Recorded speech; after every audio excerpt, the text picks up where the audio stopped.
Hi everyone, and welcome back to Brit Journeys. Today's video is going to be quite a bit different from any of the videos that I've posted on my channel so far.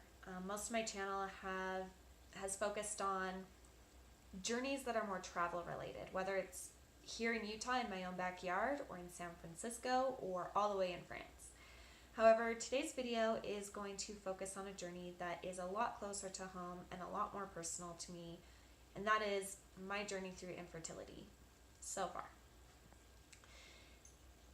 At the end of this month in April is a week we recognize as Infertility Awareness Week. And in my own research, I've discovered that up to 1 in 9 people will actually struggle with infertility in their lifetime. However, in my own struggle for infertility, I can tell you that it feels so lonely when you're actually going through it yourself.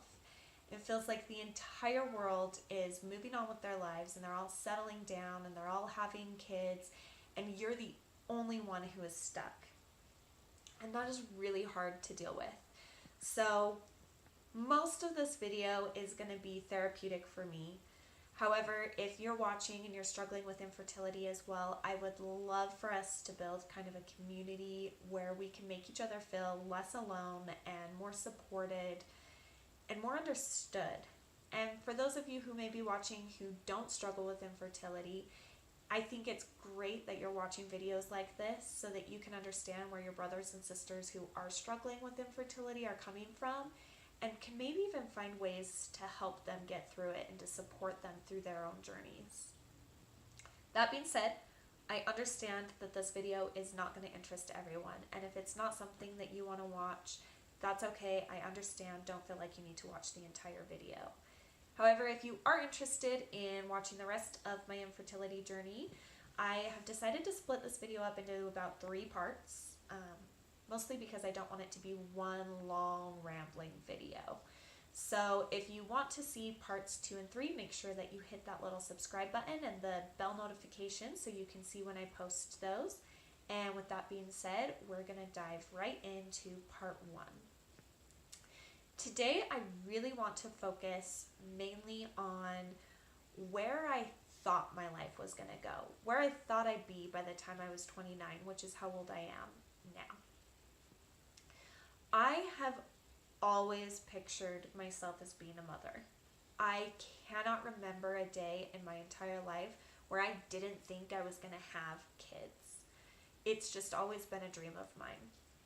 When I was just a kid myself, I would play with dolls and I would pack them around with me everywhere and tuck them in at night and pretend they were real babies. And whenever I would play house, whether it was with my sisters or my friends, I insisted on being the mom every single time, because in my head, that was the only way I could see my life. As I got older and I grew out of playing house and dolls, that dream of being a mom never went away. I still pictured myself as having kids and having a family. Those of you who know me in person and in real life, you know that I am a huge planner, almost to a fault. I plan things in extreme detail. So if you would have asked me as a teenager or even into my early college years where I saw my life going, I would have told you that I'd be married by the time I was 24 and that I'd have kids basically 25, 27, and 29. I only wanted 3 kids, so by the time I was 30, I'd be done having kids and I'd be a stay-at-home mom just raising them, at least until they were in school. I know that's a very old-fashioned, traditional way of looking at a family, which is weird because I'm actually a fairly, I guess, liberal person. But when it came to raising my family, I really saw myself doing it in a very traditional, old-fashioned way. I really wanted to have my kids young. I wanted to get married young, and I wanted to stay home and raise my own kids. So of course, when I graduated high school and I went to college, I was doing a bit of dating, and some I dated seriously, some more casually, but I was always looking for that person who I could picture settling down with and starting that family.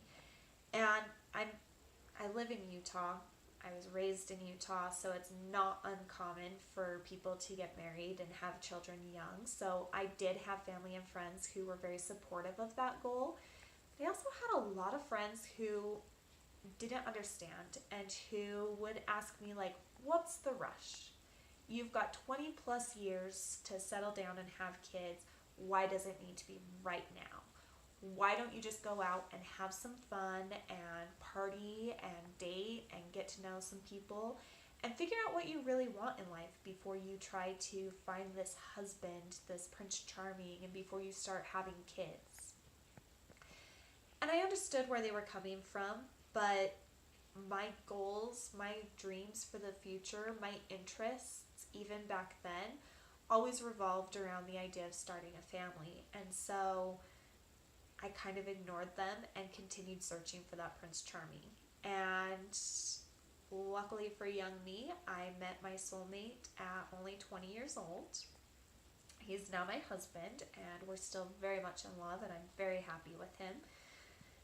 There was definitely a moment, so we were instantly attracted to one another. The more we talked, the more we got to know each other, the more we realized that we had all the same hobbies and interests. We had all the same morals, and most importantly, we had the same goals for our life. And there was actually one specific moment where we were on a date only 2 or 3 months into our relationship, and we had gone to a store and we had passed through the baby department, and then we had gone to lunch, and I was still just thinking about the baby department, and so I started asking him where he saw himself in 5-10 years. And when he started describing how he wanted to settle down and get married, how he expected to have kids, and the way he described raising his kids and the home he wanted to provide for them, it was in that moment that I realized that this was a man who I not only was very attracted to and interested in, but someone who I actually could picture having a future with.